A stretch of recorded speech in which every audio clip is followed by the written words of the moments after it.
Hello everyone, and welcome to this weekly webinar produced by Business Performance USA. We're honored to have you here today as our guest, either live with us or if you're watching this online on demand.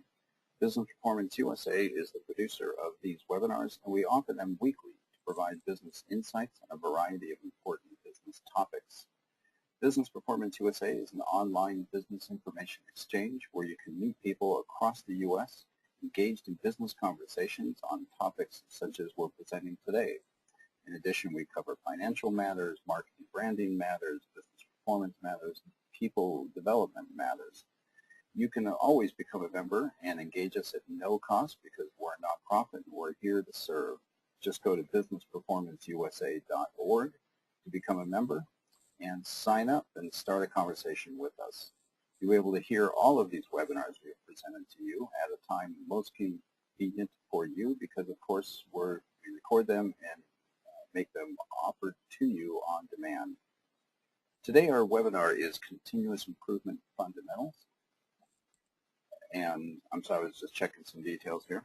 We're talking today about continuous improvement fundamentals, how you can learn the keys for creating an organization that successfully adapts, innovates, and grows real value in real time. And today we're going to be talking to Cynthia Stewart. Cynthia Stewart's picture there on the left, as you can see. And let me tell you a little bit about her so you have some context to her background and how she can help you grow and teach your business how to become innovative. Cynthia holds her MBA and is certified by the American Society for Quality as a manager of quality and organizational excellence, as well as a Six Sigma Black Belt.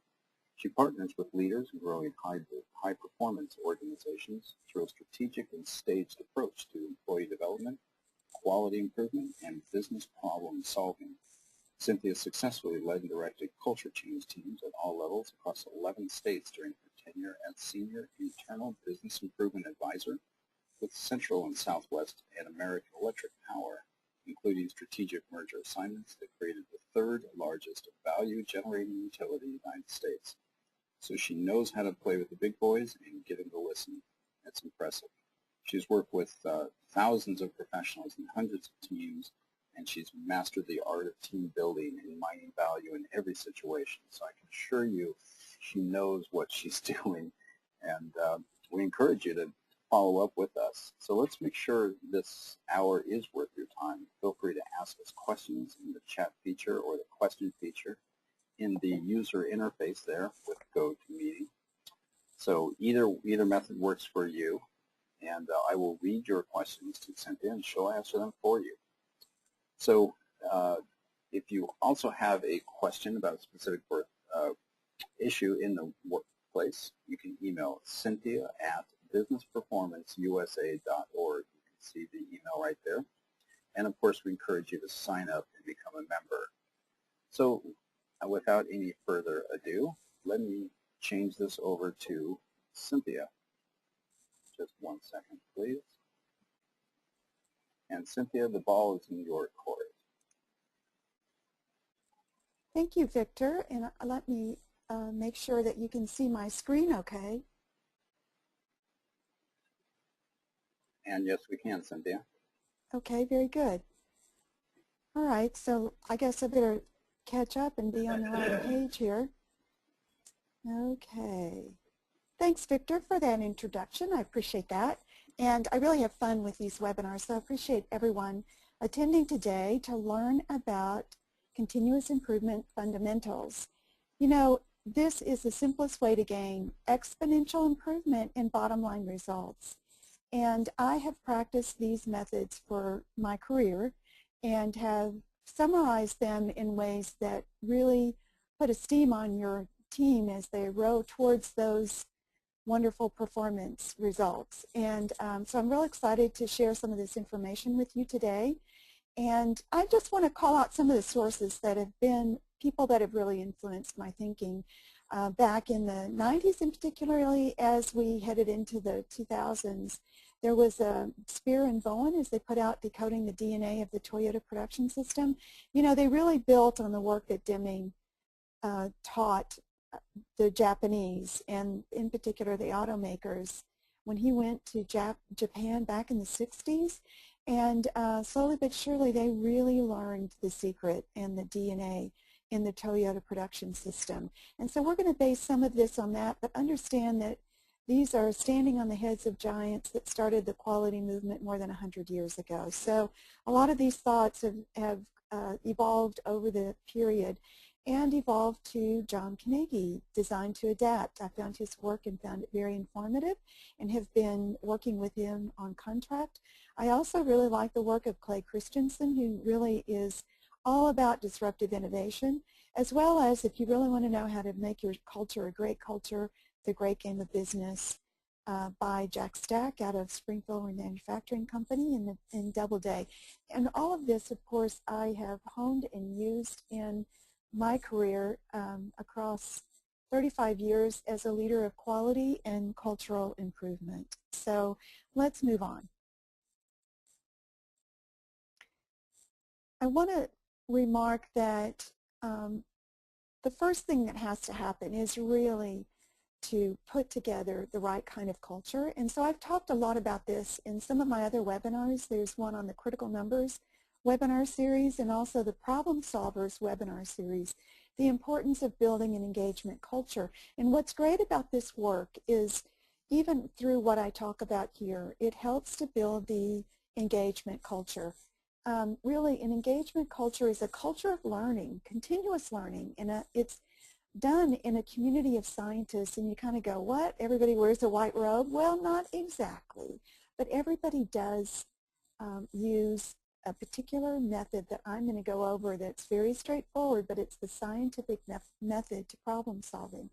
People are motivated by a meaningful purpose. Leaders are teachers, and they provide basically direction and assistance, but they don't make the decisions. They let the work and the tests of the work make the decisions to draw the decisions out. And employees approach work as a continuous experiment. Wouldn't that be something? Yeah, it does happen. So learning, really, in the engagement culture, your learning is the goal, the learning of every leader and of every employee, and you get engagement as a byproduct. And more importantly, what you get is exponential improvement results, which we're really going to talk about that today. But these methods are things that Toyota and Southwest Airlines and Springfield Remanufacturing and others use to really build a culture that drives value to their stakeholders. Now, what I talked about in another of my webinars was the 4 rules to engagement. I put this up before you guys at that time, and the 4 rules of engagement are really described in my white paper, so you can get more on this, but let me just tell you, kind of summarize real quick. As Dr. Carnegie states, these rules provide a framework and a common language for designing, doing, and improving complex dynamic work. So where do you find complex dynamic work? Well, pretty much anywhere in the workplace these days, but complex dynamic work, if you think about that, you're going to find that in manufacturing, you're going to find that in healthcare, you're going to find that even potentially in education. You're going to find that in any process that, sorry, I'm hearing an echo, Victor.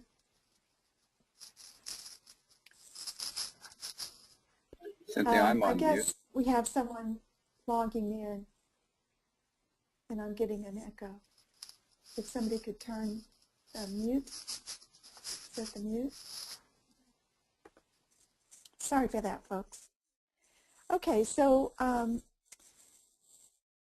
what we are doing is talking about these rules of engagement, and when you think about it, activities, and I love this visual that you guys have, this graphic that Victor did, which lays them out, and you can see that in the activities there's a single person. So activities is the work of an individual who's unaided, and the importance of activities is that your content, sequence, timing, and outcome are highly specified. In other words, as a worker does a particular step in their process, they know what the outcome of that work should be. So if you're getting ready in the morning, you know what time you should be hitting the kitchen for the cup of coffee. If you don't hit it at that time, then it's likely you may be late, or what time you get out of the shower, or what time you get in the car. So as a simple example, getting to work, you know when, if your work starts at the same time every day, you know when those things are supposed to happen. You know what the timing is, and you know when you're able to grab that cup of coffee.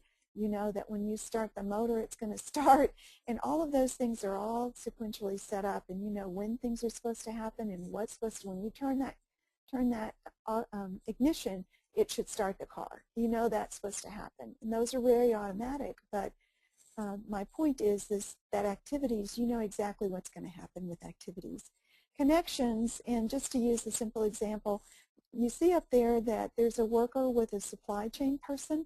So connections are the work of two people. The simplest teams, it's two people.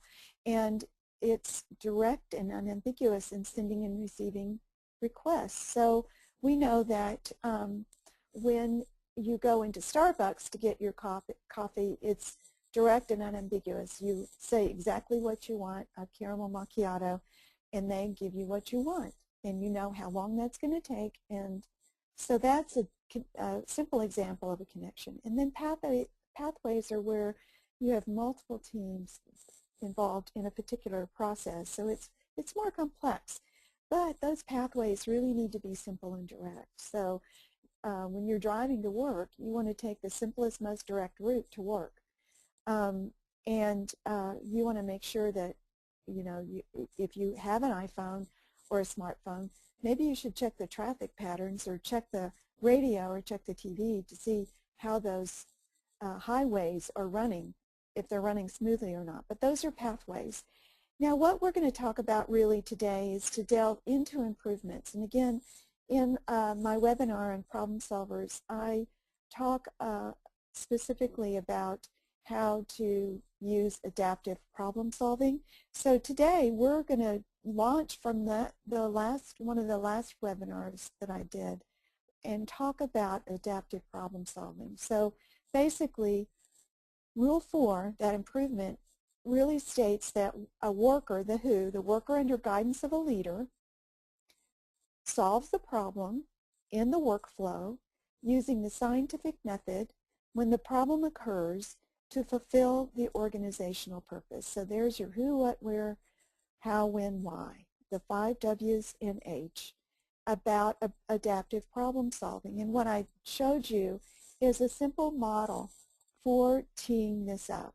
The model is what I'm calling the second order problem solving model, or the scientific method model. Now some of you, if you've been familiar with the quality movement, maybe you've been introduced to something called the plan, do, check, and adjust, or the plan, do, check, and act. Deming made that popular. So we're talking almost 100 years ago. No, I'm sorry, about 60 years ago. But I talked about this, that you're going to observe and describe the current condition, and then formulate the possible causes, and then you're going to define the target condition and test and experiment until you reach the target condition. So one of the things that you can do, and that this has been used, the A3 report. I'm going to introduce this. If you've used this before, it may look different, but this is the simplest, most basic A3 report. This is a report that anyone and everyone can use, and you can use it, just write it in by hand, or you can use it by putting in very complex diagrams. I mean, when I go out and Google A3 report, there were so many different approaches to the A3 report that, in a way it's been evolved and changed across time. It did come out of Toyota. So Toyota, and I'm going to check because I'm getting, Toyota used this, and a lot of people have adapted and adopted ways to use this. Let's see if we have. Cynthia, Okay, so Victor, was there a question? Yeah, there is a question from the audience, and I'm going to ask it early. You may describe it, but when you look at this and work through these processes, are you working in a typical English read from left to right down to the next line, or are you working in vertical column from background to current condition? Oh, I'm going to start on the left with background, and then I'm going to describe the current condition, and then I'm going to use some tools to do root cause, and then I'm going to describe the target condition. So I'm reading down and across, and I could have, a lot of times you'll see actually two 8.5 by 11 pages put side by side, or 17 by 11. So I'm going to start on the left, read down, and go across to the right. And I will be going through this step by step and give you examples. So the rest of my webinar is to take an example and sort of deconstruct it across for the A3 report. And then we'll talk about what happened in a particular experiment. Does that help, Victor? Cynthia, that's perfect. I think that's going to help And our I'm going to audience. assume that that's a yes. So. Yes, it is, yes. Okay, very good. So what happens, remember, and I'm going to go back and remind everyone as we start, the worker under leadership, under the guidance of a leader, identifies the problem, says what the problem is, and then they go and decide who needs to be involved. So this is kind of the process. They decide who needs to be involved, what are the other organizations, departments, teams that are affected by this problem, and they need to help drive at a solution. So they pull together and they basically describe the problem using the A3. What's the background? What's the current condition? And then they together. So this can be a single, one person. If it affects only one person, it can be a single person activity. But most of the time, you're going to work in teams, and there's going to be at least one other person, particularly your leader or your learner leader teacher, which is another name for a supervisor. But you're always going to flag it, and you're always going to involve others and collaborate a little bit. So most of the time, you will be collaborating through this process. And you'll see when I talk about the position. And you might want to mute, Victor. I'm hearing a little background noise. Okay. So here now, and I noticed there might be another question. We're good right now, Cynthia. Thank you. I worked with a neuropsychologist. I'm going to get that right. Not a neurophysicist and but a neurologist. Thank you very much.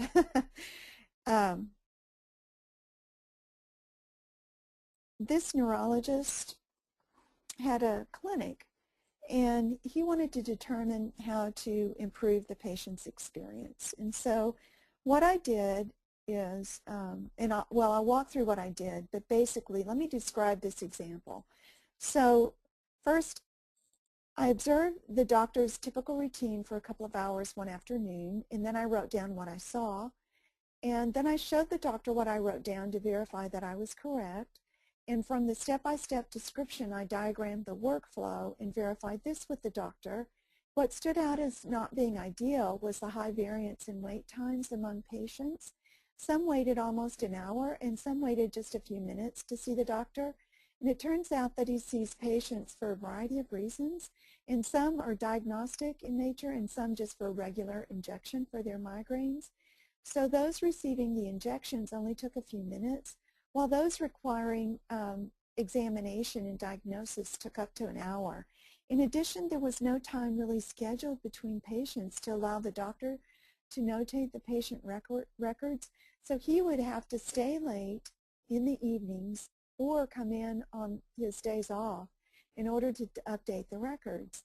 And based on the observation, the doctor realized that a new approach to scheduling was needed, and in order to improve wait times and also give him time to notate patient records between each visit, which would make it a lot faster for him. So we worked on this. So let me deconstruct this. based on using an A3 report or based on using the process. So first of all, what you do is you need to observe, and you want to, as you go to do this work, if you do this work either for your own situation or if you're helping someone else, the first thing you want to do is just observe. So you observe the person at work for 1 hour. So let's say that you work with another person doing the same thing. What you do is you go and observe them. So I have many examples of this, but if you're trying to fix your routine in the morning and you're married or you live with someone else, you would observe their routine or they would observe your routine. That's a simple example. In this case, I observed the doctor. Other cases would be, let's see, if you're in manufacturing and you work on a line, someone doing your work, you would observe for a while. Or you could even ask someone else to observe you and write down. So however it needs to be, you basically are observing. And when you are an observer, what you do is you basically tell the person, let's say the person doesn't know you and you walk in like I did. I needed to go into the doctor's office and I needed to tell others, I'm just here to learn, and all I'm going to do is watch and write down what I see, and then I'm going to verify that with you. This is the way that you build trust and optimism if you're observing someone else. If you already have a relationship, that's not as critical, but just so you know, if you're going to observe, you want to make sure the other person that you're observing is really feeling comfortable about this. All right, so the ground is set, you're ready to observe, and here's a simple chart you can use.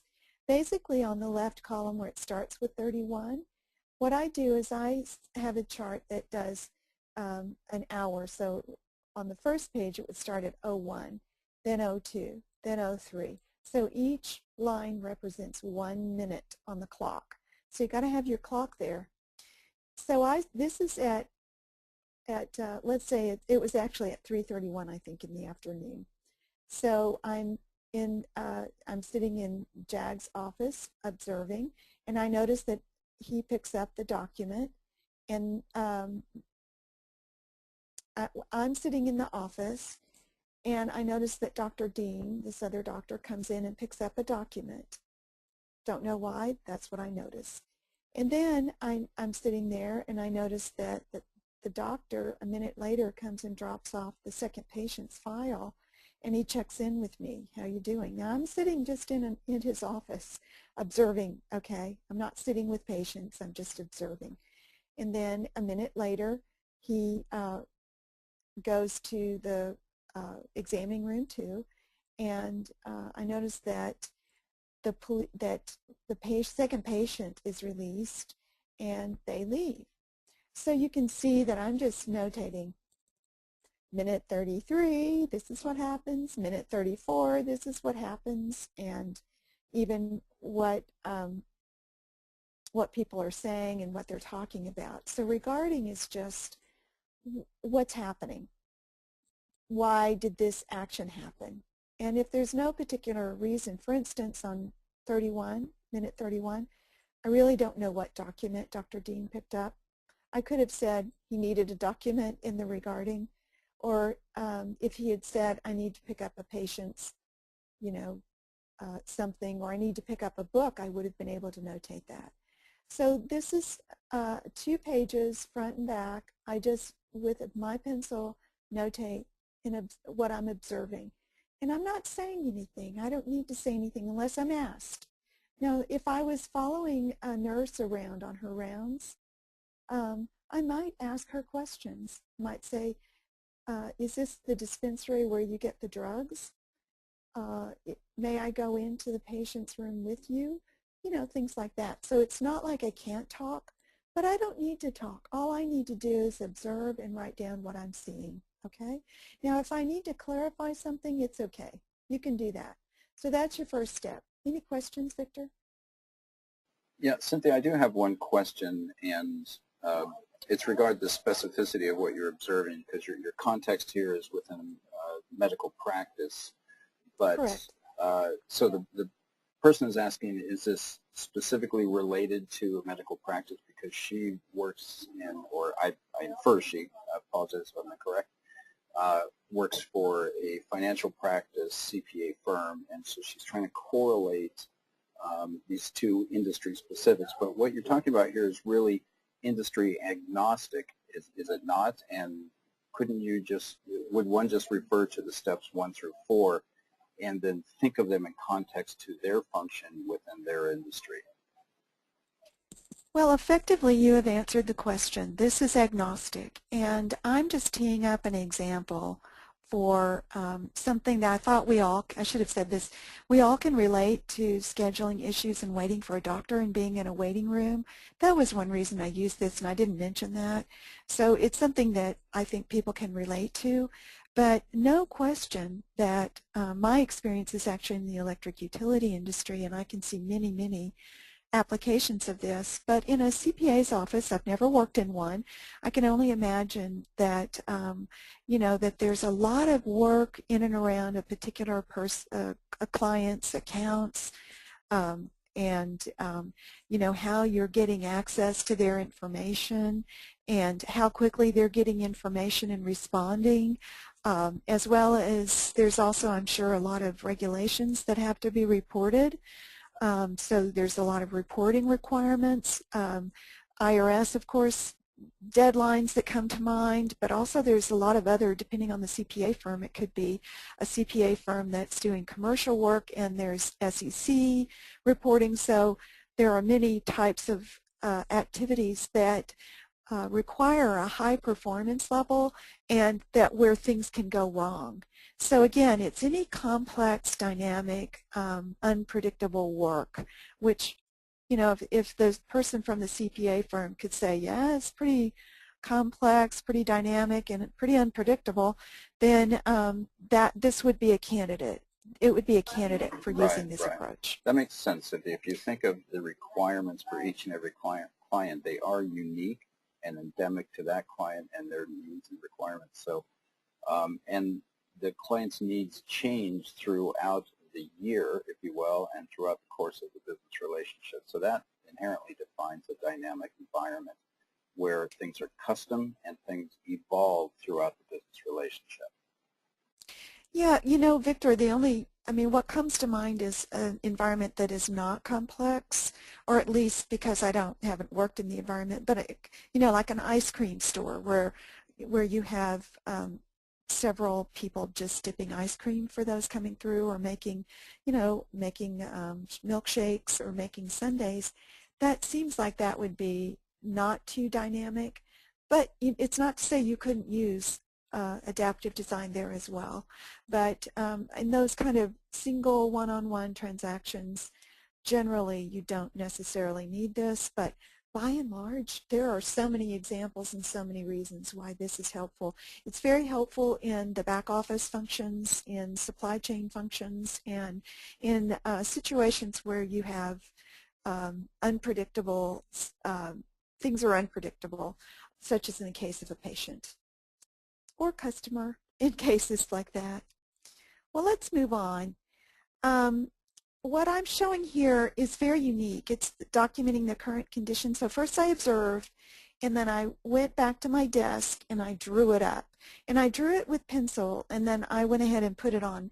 I used Pages actually to make a diagram. So because pencil is hard to put on a page like this, I tried to put a lot of examples that were pencil, and you just couldn't see them.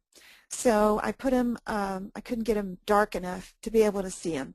So what happens? Well, first, look at this schematic. This is really literally, I'm sitting in Jag's office. I hope you can see my mouse here on the top left.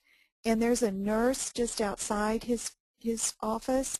And there were 2 examining rooms, and for some reason the first label didn't show up, but there's examining room 1 and examining room 2. And notice how many lines I have. Each of those lines back and forth represent how many times that Jag left his office, or the doctor left his office and went to an examining room. In the 2 hours that I was there, it was back and forth, back and forth. And then I'm drawing his interfaces. So in those hours, 1, 2, 3, 4, 5, 6, 7, 8, he had about 8 interfaces or people that he interacted with. So this would be activities, Jag, his activities, right, notating his chart. And then also your interfaces, or those would be activities and these would be pathways. Okay, now if we wanted, I'm sorry, excuse me, connections. These would be his connections. I said interfaces, but these are the connections. If I did a pathway, I would add scheduling, because as it turns out, this diagram doesn't show you what happens in scheduling, but the pathway is scheduling the patient, scheduling and bringing in the patient. Okay, now I draw that out, and then I chart each person in the minutes spent with that person and the percent of time spent overall. Well, you know that I got all that data from the chart that I showed you a moment ago, and then I've just put those in percentages. And actually this doctor is extraordinary because he only spent about 10% on staff or administrative activities, and 90% of the time he was with patients. But there's a little bit of a problem with that, and we'll talk about what that is. So then then I document. So schematic to the doctor's office, and then I document. To meet patient care needs ideally in 1 hour and 50 minutes, this doctor worked 3 locations and changed locations 12 times. And then I did the connections, and I did my little chart, and then I document it. To meet patient care needs ideally in 1 hour and 50 minutes, this doctor talked with 6 patients, some who had families there, 1 nurse and 1 doctor and myself on 16 different topics. So I kept up with all the different topics to find out what was going on. And then the bottom part, put percentages in a pie chart. So normally it's not this good, but again, like I say, this does point to a problem. What was less than ideal? And this is something that the doctor and I came up with. The patients waiting 30 minutes or more to see the doctor, you know, he had never thought about that. He just never thought about that. You can see why. He's so busy on the next patient and thinking about the next patient.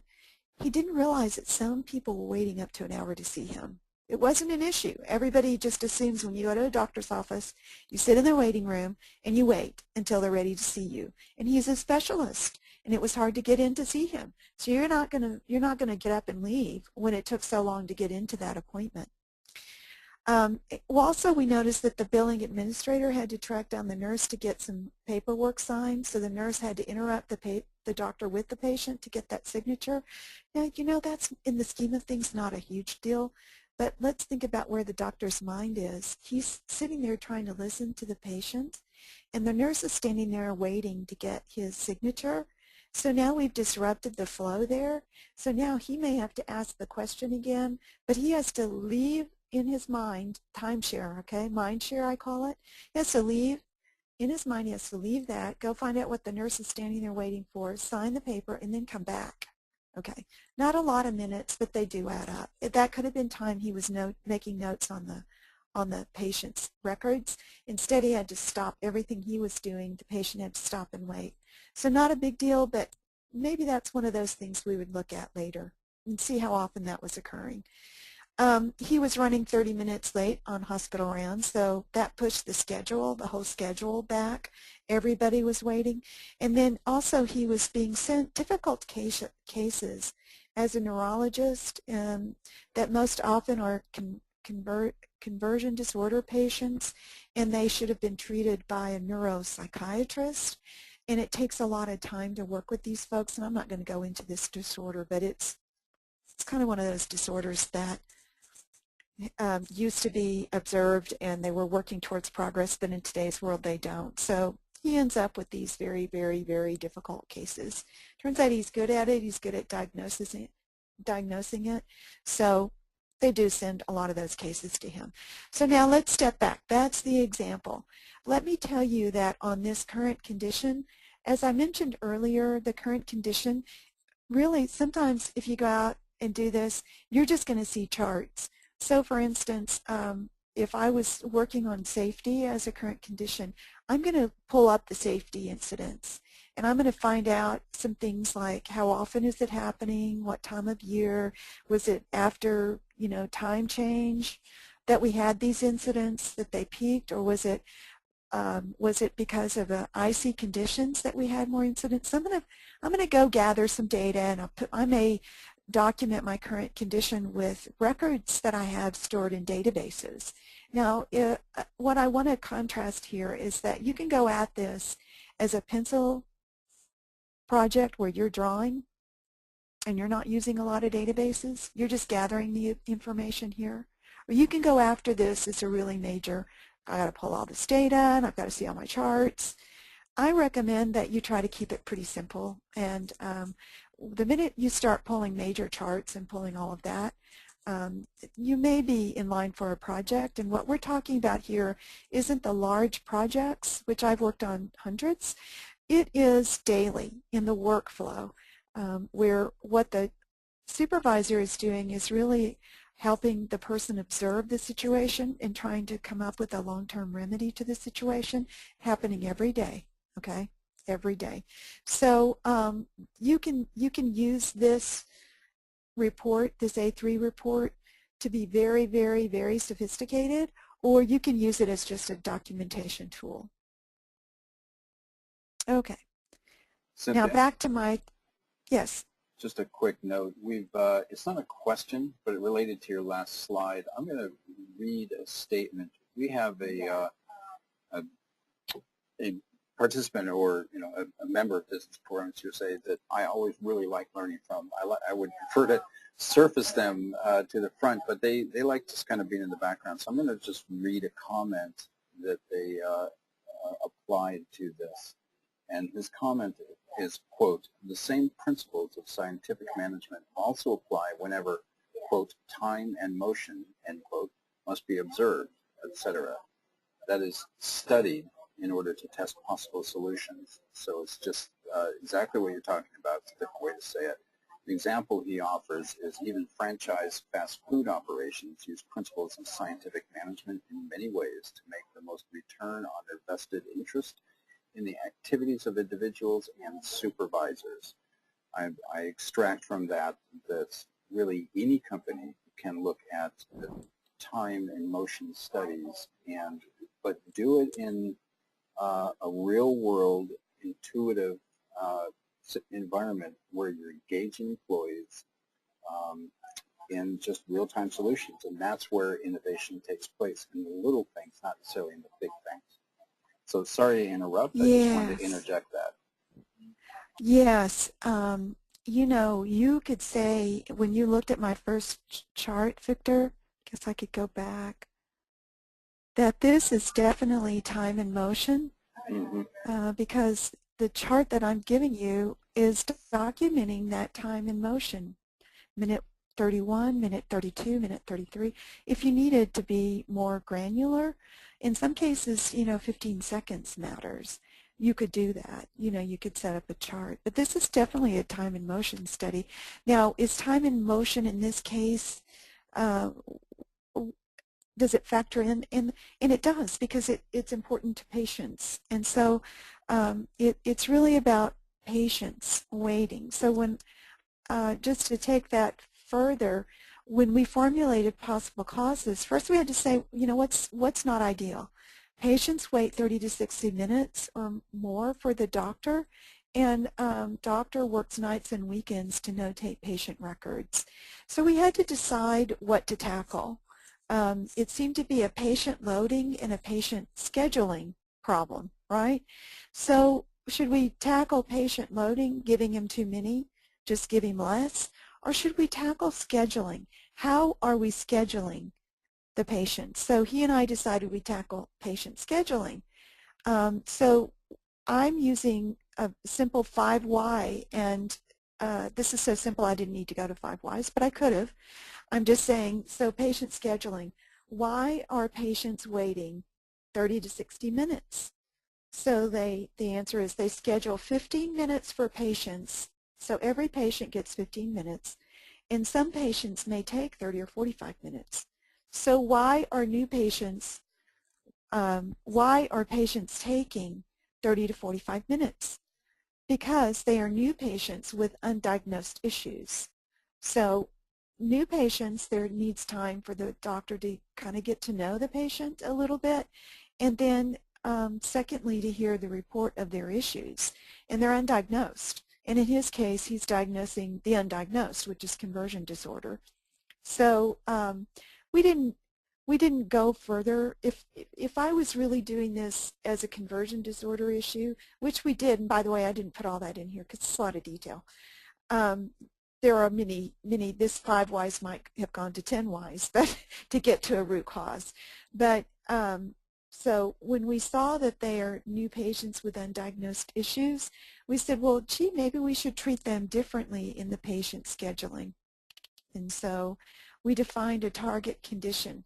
What did the doctor hope for people? Like, how long did he want to sit and wait in a doctor's office if he was going? And he agreed and wanted that patients would wait for less than 10 minutes. Most patients, you know, can sit there and watch TV, or they'll get on their smartphones, or, you know, those kind of things. So they don't mind waiting. 10 minutes can go pretty fast. I mean, it'd be preferred to get to 5 minutes, but we decided, or he decided, I should give him credit for this, that 10 minutes or less was good. Let's try for 10 minutes, or let's start there, 10 minutes or less. So the other thing, when he noticed that, you mean I could have time to update my records, my patient records? I would love to have time to update the patient records in between patients. So those were the target conditions. And now we need to set up the countermeasure. So what's the countermeasure? How do we set this up so that we can test it? The countermeasure to what was happening. Why is it counter? Well, what was happening is they were just scheduling patients as they called in, right? Where's the next opening? Okay, what that fits the patient schedule and fits the doctor's schedule in terms of what his openings were, not in terms of the rounds he was doing, or not in terms of anything else. So the countermeasure to that is to group patients by procedure, the procedure they needed, into blocks of time. And you can almost do a 2-by-2. We're going to take existing patients and new patients, and we're going to identify known and unknown diagnosis. So for existing patients with known diagnosis, we're going to try scheduling them 4 minutes apart, or 4 per hour. For existing patients with unknown diagnosis, we're going to add another 5 minutes, so 20 minutes, and you get 3 per hour. For new patients with known diagnosis, in other words, they say, I know that this is going on, and I just need some I need to work with a doctor to find out how to get well from this. Then maybe about 30 minutes. But if it's new patients and they don't know their diagnosis, in other words, I don't know what's wrong with me, I'm not seeing any other doctors, this has never happened to me before, you know, blah, blah, blah, then we're going to schedule them at 40 minutes apart. So obviously, scheduling when they're talking to the patient, we had to provide them with some questions to ask the patients and to make sure that they're slotting them correctly. And they may get it wrong, but by and large, this was an improvement. So we did 3 tests. The first test, we just said, okay, across an 8-hour day, we're going to schedule 8 to 10 are going to be our A group. So we get 4 during 8 to 10. We get 8, actually, 8 patients. And then B, we're going to do the existing. Group B is 10 to 12, Group C is 1 to 3, and Group D is 3 to 5. So let's try 3 days of that.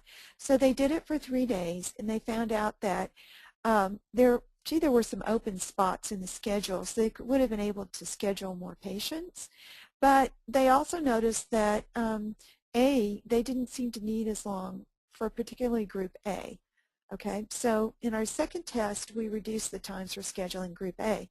We only needed an hour instead of 2 hours every day. So we began to shift and really look deeper into, as we began to gather this information on patients, we were able to allot better time slots for each group. So that's that time and motion study.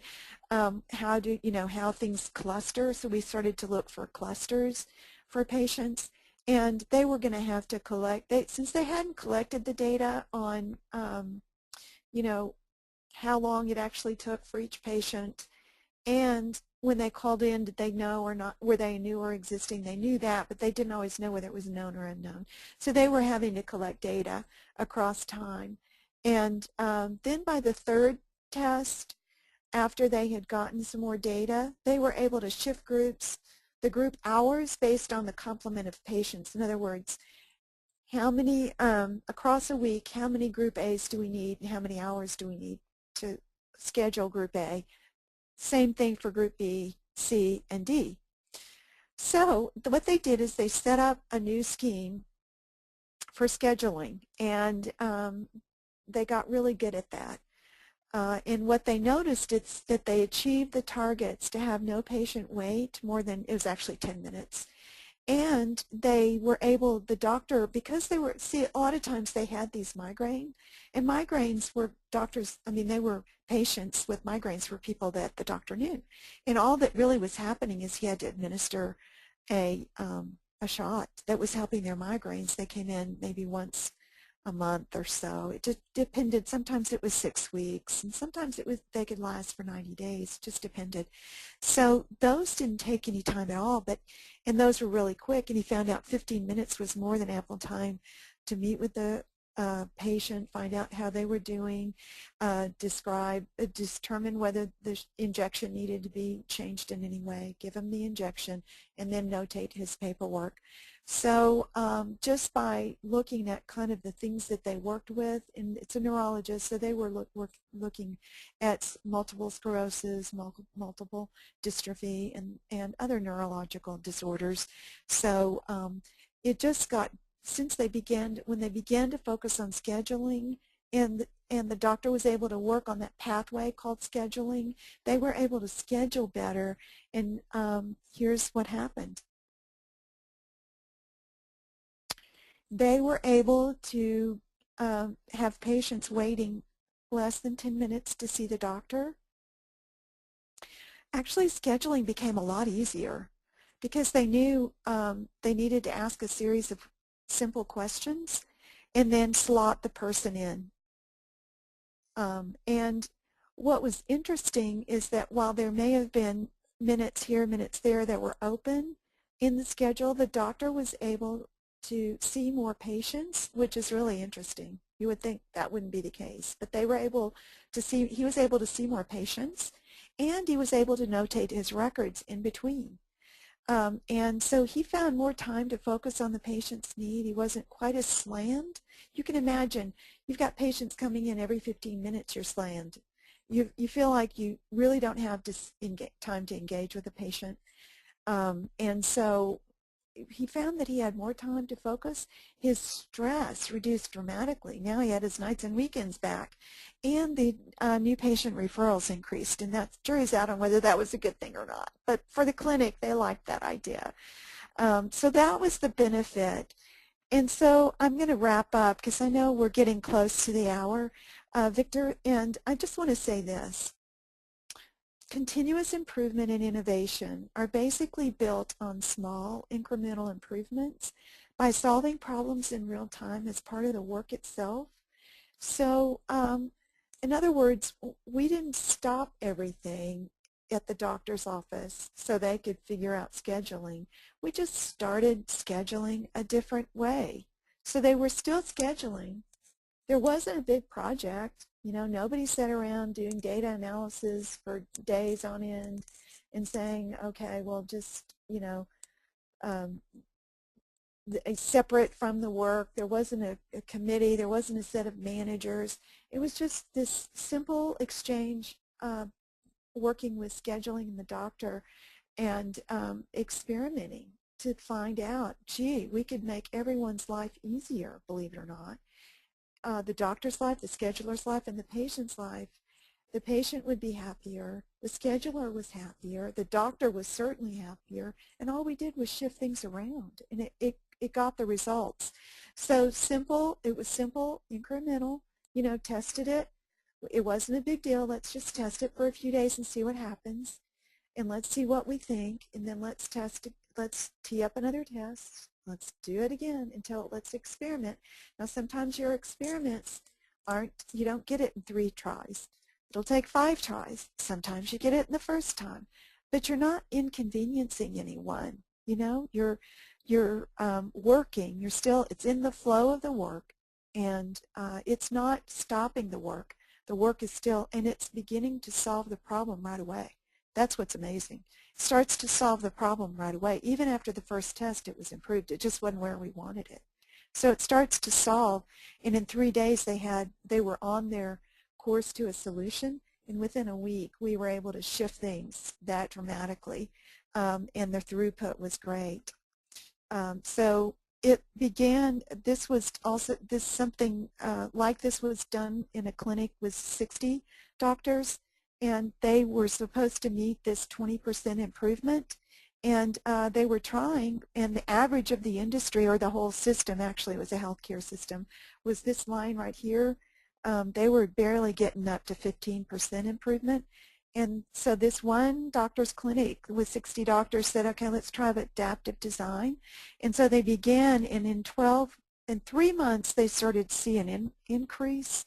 It takes about 3 months. It can take 60 to 90 days in some cases, because this was more complex. There were 60 clinicians, so it's more complex. So it took 3 months. But in my experience, 3 months is nothing if you start to see an improvement. By the 4th month, they had reached the target. By the 5th month, and that's what's interesting, is the target had gotten increased from 20 to 30% improvement, and so they were on their way. And by the end of the first year of adaptive design, they came very close to the target of 30%, and then by 2 more months, up to December, they actually went to 121%, or from their improvement. So all the way from, they went well over, almost to 35%, by embedding adaptive design, continuous improvement culture. And so all I can say is, in summary, that if you have not seen my other webinars, go look at things like, do you have the right mindset? You know, are you set up with an engagement culture?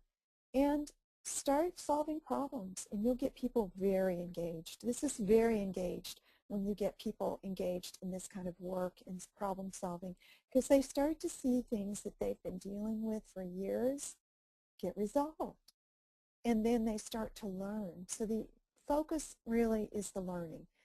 The reason that this really matches learning curves. Learning curves, this represents an improvement in the learning curve, and that's what we're seeing here. So Victor, I guess I don't quite want to wrap up, but I think I'm just going to wrap up here and leave this to people, and if you have any questions, be sure to contact me. And I think what I'll do is, do you want me to send it back to you, Victor, to wrap up? Cynthia, yeah, I'm gonna take it back, because I just got a few more comments. So I'm going to change the presenter back to me. Thank you for your input. And I do want to just comment slightly, just to see if I can summarize this. When you're talking about employee engagement and moving the company forward, I simply define that as how involved is any one and every one employee in actually moving the company forward and creating real value, not always value out in the marketplace, but value for each employee as they work together and team together. And when you talk about incremental improvements, often enough, too often perhaps, management isn't interested in marginal improvements. They want to swing for the fences. They want to go big or go home. And, they think that to innovate is to create the next iPhone, to, revolutionize an industry. And that's not necessarily where the opportunity lies. It does lie in marginal improvements, as long as they're steady and incremental and continuing to build on each other. So with this process improvement is where you can find real value, and when employees are shown that they are trusted and listened to, and can offer advice and change their own work environment, that's when you really, really get engagement. And that's really what I get from all of your lessons and learnings and teachings, and I really, really want to thank you for it, because you help me and improve me as I listen to you and work with you. So thank you, Cynthia. I appreciate that. And again, if you have any questions, always feel free to contact Cynthia at businessperformanceusa.org. We do have another webinar coming up. We always do, and this one is background screening, hosted and presented by Nancy Lynn Roberts, the owner of Track One Technology.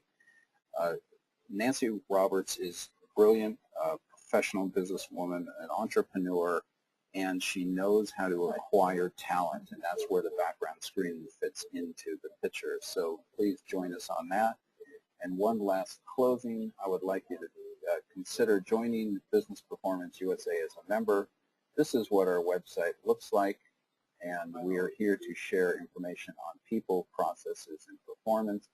And when you join us, you have your own environment, if you will. This is my page, and this is how I interact with other colleagues. We share business knowledge and exchange information, and we grow our careers and our businesses.